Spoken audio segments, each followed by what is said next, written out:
Hello friends. तो कैसे हो आप सब। आज हम स्टार्ट करने वाले हैं फिजिकल फार्मास्यूटिक्स यूनिट सेकंड। ठीक है, तो ये हमारी फिजिकल फार्मास्यूटिक्स सेकंड है, बी फार्म 4 सेमेस्टर। तो ये हमारी इसकी यूनिट सेकंड है। तो आज के इस लेक्चर में हम यूनिट सेकंड के अपना टॉपिक क्या है हमारा, रियोलॉजी। ठीक है, तो ये पूरी जो यूनिट है वो रियोलॉजी पे बेस्ड है। ठीक है, तो इसमें हमें न्यूटन लॉ सिस्टम पढ़ना है, नॉन न्यूटोनियन फ्लो क्या होता है, विस्कोसिटी क्या होती है, थिक्सोट्रॉपी क्या होती है, और कैसे डिटरमाइन करते हैं विस्कोसिटी की। ठीक है, तो ये सारे मेथड पढ़ने हैं। तो ये हमारी यूनिट सेकंड है और इसमें लास्ट दूसरा लेक्चर है, इसमें डिफॉर्मेशन ऑफ सॉलिड। ठीक है, तो सॉलिड कैसे कैसे deform, plastic and elastic deformation, और आके equation stretch and stress elastic modules के बारे में। ठीक है, तो ये थी हमारी सेकंड यूनिट के पूरे टॉपिक। तो आज के इस लेक्चर में हम पढ़ेंगे न्यूटोनियन सिस्टम क्या होता है और क्या होती है लॉ ऑफ फ्लो और काइनेमेटिक विस्कोसिटी और इफेक्ट ऑफ टेम्परेचर। ठीक है, तो सबसे पहले स्टार्ट करते हैं। तो सबसे पहले रियोलॉजी क्या होती है। रियोलॉजी मतलब दो वर्ड से मिलकर बनी है, रियोस मतलब फ्लो और लॉजिस माने स्टडी। तो फ्लो की स्टडी करना रियोलॉजी कहलाता है। तो सबसे पहले समझिए कि रियोलॉजी आए कहाँ से। तो रियोलॉजी क्या होती है, फ्लो की स्टडी। तो अकॉर्डिंग टू रियोलॉजी मतलब फ्लो स्टडी किसकी, सॉलिड की फ्लो स्टडी। ठीक है, तो जब हम किसी सॉलिड पे क्या करते हैं, स्ट्रेस लगाते हैं या शेयर स्ट्रेस लगाते हैं, तो क्या होता है उसमें डिफॉर्मेशन होती है। अगर तुम मान लो कोई सॉलिड है तो वो फ्लो तो हो नहीं सकता, तो उस पर अगर कोई फोर्स लगाते हैं तो उसमें डिफॉर्मेशन होते हैं, मतलब थोड़ा अपनी जगह से हिल जाता है या टेढ़ा हो जाता है। ठीक है, तो उसमें क्या होती है, डिफॉर्मेशन होती है। तो जो शेयर स्ट्रेस की वजह से डिफॉर्मेशन होती है उसकी स्टडी करना ही क्या कहलाता है, रियोलॉजी। तो ये डेफिनेशन है रियोलॉजी की, मतलब फ्लो स्टडी ऑफ सॉलिड या फ्लूइड की फ्लो स्टडी करना क्या कहलाता है, रियोलॉजी। अब रियोलॉजी का रोल कहाँ होता है, तो रियोलॉजी का एप्लीकेशन कहाँ पे है, जब फार्मास्यूटिकल इंडस्ट्री में हम क्या करते हैं, फिलिंग करते हैं किसी मटेरियल जैसे सिरप, ऑइंटमेंट, इन सब में क्या देखते हैं हम, हाउ मच रेट से हम कितनी रेट से फीडिंग करेंगे, मतलब कितना रेट डालेंगे कि उसमें डिफॉर्मेशन ना आए, चेंजेस ना आए। हाउ मच क्वालिटी, हम कितनी क्वालिटी पे फिलिंग करनी है, हमें क्वांटिटी फिलिंग करनी है कि उसमें डिफॉर्मेशन ना आए। और how much duration of time. तो ये क्या थे हमारे एप्लीकेशन ऑफ रियोलॉजी, मतलब कहाँ इंडस्ट्री में एप्लीकेशन होते हैं इसके, कहाँ पे जब फीडिंग होती है मटेरियल की, भरा जाता है। ठीक है, तो दो टाइप्स के हमारे क्या होते हैं, फ्लूइड होते हैं। फ्लूइड दो टाइप के होते हैं।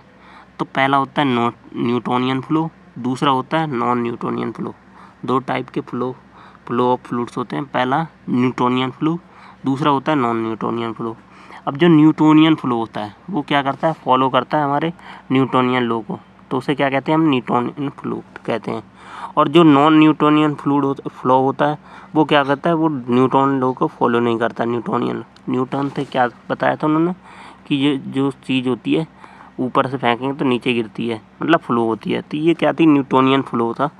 और जो नॉन न्यूटन मतलब जो इस न्यूटोनियन फ्लो को क्या करते हैं, फॉलो नहीं करते हैं, जैसे plastic flow, pseudo plastic flow और डायलेटेंट फ्लो, इसके टाइप्स होते हैं नॉन न्यूटन फ्लो के। ठीक है, तो आज के इस लेक्चर में हमें पढ़ना है न्यूटोनियन फ्लो के बारे में। तो न्यूटोनियन फ्लो क्या होता है, न्यूटोनियन फ्लो ऑफ फ्लूइड। तो उसमें क्या होता है, जब किसी भी मतलब किसी भी सॉलिड या लिक्विड पे स्ट्रेस या शेयर स्ट्रेस लगाते हैं तो क्या होती है, उसमें डिफॉर्मेशन होती है। जब किसी सॉलिड पे क्या लगाते हैं हम, शेयर स्ट्रेस मतलब फोर्स लगाते हैं, तो क्या होंगी, उसमें डिफॉर्मेशन आएंगी। पहले हमने कम फोर्स लगाई तो थोड़ी डिफॉर्मेशन, ज़्यादा फोर्स लगाई तो और डिफॉर्मेशन, फिर और ज़्यादा फोर्स लगा दी तो बहुत ज़्यादा डिफॉर्मेशन हो जाती है। मतलब तो इसने क्या बताया कि शेयर स्ट्रेस जितना ज़्यादा होगा उतना ज़्यादा रेट ऑफ डिफॉर्मेशन होगा। तो ये क्या होता है, न्यूटोनियन लॉ ऑफ फ्लो होता है। तो इन्होंने शेयर स्ट्रेस की एक इक्वेशन कहलाई F/A, मतलब force upon area equal to dV/dr। dV क्या है कि जो इसमें क्या होता है, ये जो हमारा मॉलिक्यूल बना होता है ये कई सारे कंपार्टमेंट से मिलकर बना होता है, तो इनके बीच की जो दूरी है वो dV है और इसकी पूरे की dr है। ठीक है, मतलब कितने उससे मिलकर बना है वो dV है। ठीक है, तो इन्होंने फॉर्मूला दिया, सो F=N, ये क्या है हमारा, ईटा dV/dr।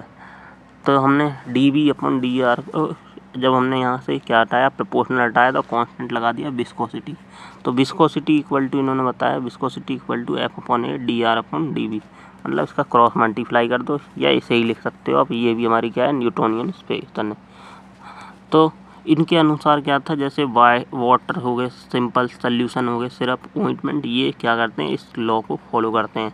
अब इनका ग्राफ कैसे था न्यूटोनियन लॉ का, तो इसका ग्राफ कुछ इस टाइप से था। मतलब इसका ग्राफ क्या होता है, लीनियर होता है। जितना ज़्यादा फोर्स ऑफ अट्रैक्शन, मतलब जितना ज़्यादा शेयर स्ट्रेच होता है उतना ज़्यादा क्या होता है, रेट ऑफ डिफॉर्मेशन।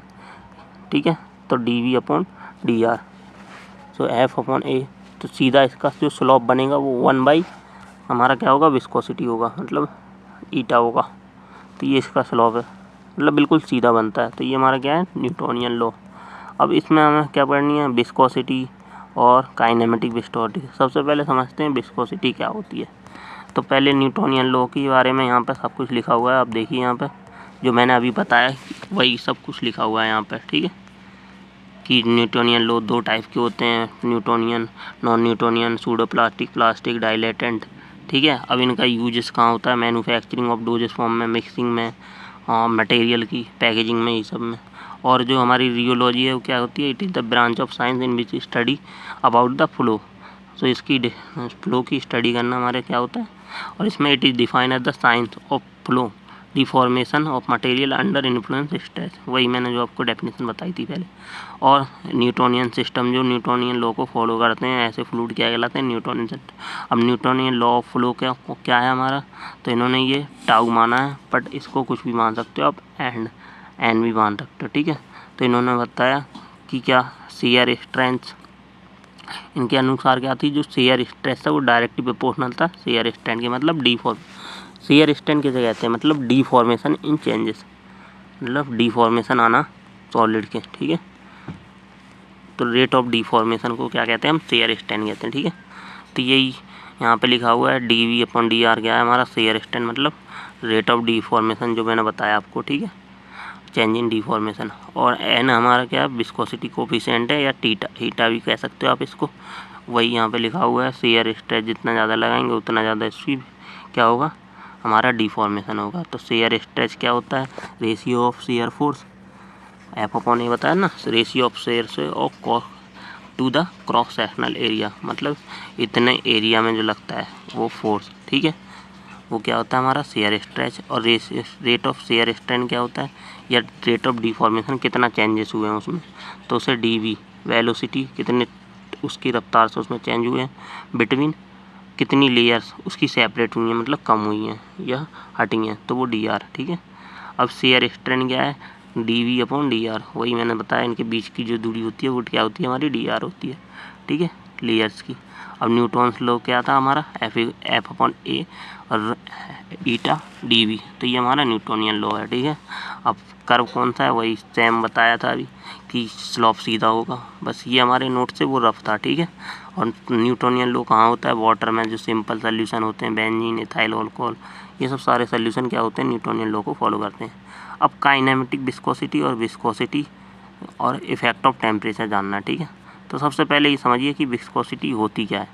तो विस्कोसिटी क्या होती है, सबसे पहले ये समझिए विस्कोसिटी होती क्या है। विस्कोसिटी क्या होती है, जैसे मान लो कोई फ्लूइड है या लिक्विड है, जैसे मान लो कोई रिवर है, नदी है, उसमें क्या होता है, जो पानी होता है, जो ऊपर वाला पानी होता है वो तेज तेज फ्लो करता है। वाटर की कई सारी लेयर होती हैं। ठीक है, किसी नदी में जो गहरा पानी होगा वो धीरे धीरे फ्लो करता है। तो जो उसका ऊपर वाली सरफेस होती है, तो उसकी लेयर, फिर उससे नीचे वाली लेयर, फिर उससे नीचे वाली, फिर उससे नीचे वाली, फिर उससे सबसे नीचे वाली लेयर।